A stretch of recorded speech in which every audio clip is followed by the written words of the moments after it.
Teman-teman, saya berikan rumus sedikit ya. Kalau Anda belajar hadis, menemukan kalimat Ibnu Omar, Ibnu Abbas, itu nama aslinya rata-rata Abdullah.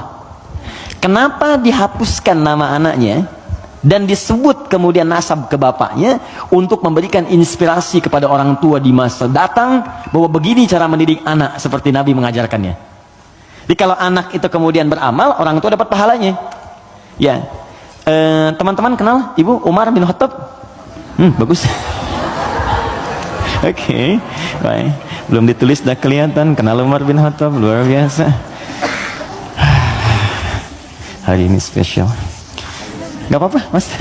Saya selesaikan. Datang sendiri, ngajar sendiri, ngapus sendiri, ngapus sendiri. Jamaah tinggal nanya, lihat masuk surga, enak banget. Masya Allah. Surga Firdaus lagi. Udah nggak apa, udah selesai. Ya. Mudah-mudahan antum ke surga juga. Insya Allah. Canda ya, mudah-mudahan nyata. Oke, fokus. Di sini, fokus baik-baik. Yuk. Tadi kita katakan Abdullah misalnya, Ibnun itu anak laki-laki, nggak pakai ini, nggak pakai kepala, gini, Ibnun. Disingkat jadi bin. Bin itu anak laki-laki. Ya, dibuang ininya jadi bin, dipindahkan harakatnya ke sini. Jadi asalnya begini, Ibnun. Kasrah itu sesuatu yang pecah, kecil, bunyinya lembut, gitu. Ya, makanya perempuan seringkali menggunakan kasrah. Anta, tapi perempuan anti. Ka, perempuan ki. Jazakallah khair, semoga Allah berikan kepada anda pahala. Ka itu untuk laki-laki, jazakillah khair itu untuk perempuan. Awas ya akhwat, penting itu diketahui, karena saya pernah mengajar pakai batik, pakai peci. Setelah selesai, Ustaz terima kasih memberikan pengajaran, jazakillah khair gitu ya. Saya masih pakai peci itu, ya nggak apa-apa lah gitu. Oke. Nah, ibnatun perempuan, ibnatun anak perempuan. Ini boleh kita hapuskan. Kalau kita hapus ini, yang depan ini, begini, ini dihapus, maka harokat ini pindah ke setelahnya. Geser. Ini ke sini jadi bi, ini ke sini jadi en, bin. Yes? Ini kita hapus, pindah harokatnya ke sini, di bi, ini ke sini geser. Bint. Ini bint, maka ini terbuka, jadi binti. Ingat? Aisyah binti Abu Bakar. Binti itu maksudnya anak perempuan. Makanya ada Isa bin Maryam. Loh kok bin Maryam? Betul, Isa anak laki-lakinya Maryam, karena Maryam nggak punya anak perempuan. Jelas ya? Nah, di ilmu hadis, kalau ada ayah bisa mendidik anak dengan baik, maka nanti sebagai penghargaan bagi orang tuanya, nama anaknya akan dihilangkan, tidak disebutkan, cukup binnya saja nama ayah disebutkan. Umar punya anak namanya Abdullah. Ketika Umar didik dengan baik, saya ini kan pejuang, saya ini bersama Nabi, saya harus punya anak yang jadi ahli fikih supaya meneruskan perjuangan saya. Bapaknya cukupkan di mana-mana Nabi, anaknya nanti meneruskan ilmunya Nabi. Maka didik oleh Umar.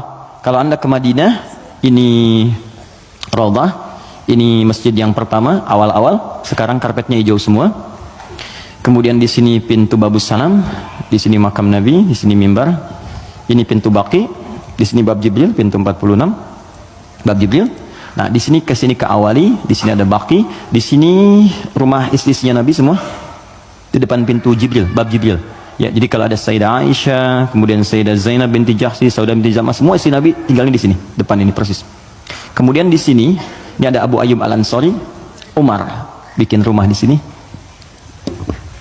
Bikin satu kamar untuk anaknya Abdullah, dihadapkan langsung ke tempat Nabi untuk belajar dari Nabi sebelum datang ke majlis ilmunya. Jadi kalau yang lain nunggu di majlis ilmunya Nabi, kalau anak Umar diajarkan oleh bapaknya sebelum Nabi bahkan ke majlis ilmu, sejak keluar dari rumahnya itu bisa melihat bagaimana Nabi jalan, bagaimana Nabi nengok. Makanya anaknya Umar banyak meriwayatkan hadis dari sejak kecil, meriwayatkan 2.800 hadis. Anaknya Umar. Siapa yang punya wasilahnya? Bapaknya.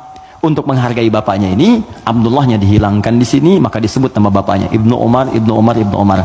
Seakan pesan kepada orang tua di masa datang, kalau kita ingin mendapatkan kebaikan dari Allah, maka didik anak kita dengan baik, kelak orang tuanya pun akan dikenang. Setiap hadisnya kita bahas satu, bapaknya ikut mendapatkan pahalanya. Itu poinnya. Ya. Nah, tadi Al-Fatihah itu tidak ada asbabun nuzulnya. Kemudian ketika sampai di Madinah, Ibnu Abbas, anaknya Abbas, ini persis sama juga. Abbas itu pengusaha, teman-teman. Pengusaha besar. Sebelumnya terjebak dengan riba, dibebaskan oleh Nabi. Tinggalkan riba, kata Nabi, dibebaskan. Dan dahsyatnya ketika ribanya ditinggalkan, awal-awal kan turun tuh. Setelah itu naik 2 kali lipat dari sebelumnya. Ribanya hilang, omsetnya naik 2 kali lipat. Nah, beliau sadar saya ini sibuk. Tapi dibalik kesibukannya, bayangkan loh, paman Nabi, kerabat Nabi, muslim, mukmin bersama Nabi di surga, sibuk berbisnis, tapi masih punya waktu untuk datang ke majlis Nabi. Setiap akhir pekan datang ke majlis Nabi ke Sufah, belajar. Karena itu ketika Nabi wafat, Abbas ini sudah mendapatkan 200 hadis. Bayangkan pebisnis hafal hadis 200, itu kan luar biasa. Kalau Quran gampang, hadis itu tak mudah, 200 hadis. Paman Nabi, keluarga Nabi, kerabat Nabi, sibuk, bisnis, kaya juga, masih hafal hadis. Antum siapa? Paman Nabi bukan, kerabat Nabi bukan, tetangga Nabi bukan, kan? Sesibuk apa sih? Sampai untuk baca Quran pun belum punya waktu. Cita-cita masuk surga lagi, kan? Nah, ini beliau sadar, saya ini sibuk nih, berdagang.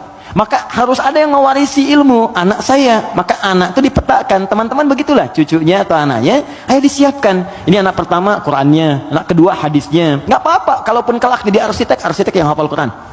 Oke? Pengusaha yang ahli hadis, nggak apa-apa, banyak. Dulu biasa begitu, Bu. Teman-teman ikhwan, dulu biasa.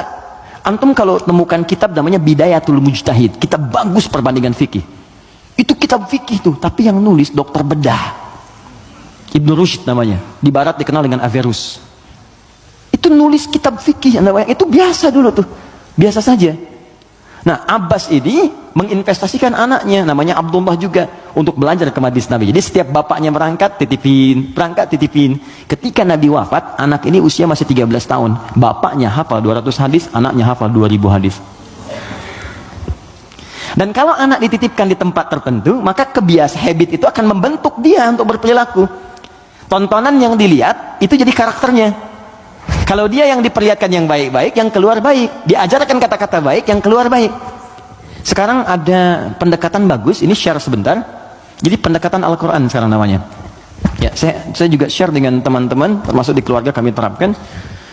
Kalau Anda ingin cepat anaknya hafal Quran, maka dia bisa dilatih dan dikondisikan dari sejak awal dengan lingkungan Quran. Misal, lahir dari 0 bulan, ketika lahir itu Anda kondisikan misalnya speaker aktif di rumah, ya, dalam setiap 1 bulan dia dengar 1 juz. Bacakan aja 1 juz setiap 1 bulan, tapi jangan acak ya, terurut. Misal bulan pertama juz 1, bulan kedua juz 2, pindah terus sampai bulan ke-30, usia dia 30 bulan, dia sudah mendengar 30 juz. Dan anak itu sejak mulai dilahirkan, organ pertama yang berfungsi, kata Al-Quran, itu pendengarannya. Al-Quran langsung mengatakan itu pendengarannya.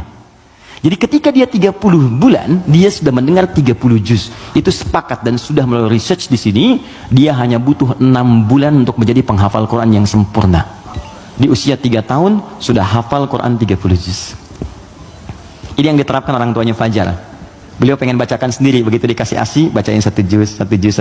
Begitu usia 3 tahun, kalimat pertama yang keluar di lisannya adalah ayat-ayat Quran. Dipanggil Ustadz mengecek, ternyata Allahu Akbar, 4 tahun sudah 30 juz. Terakhir kami ketemu sedang menghafal tafsir.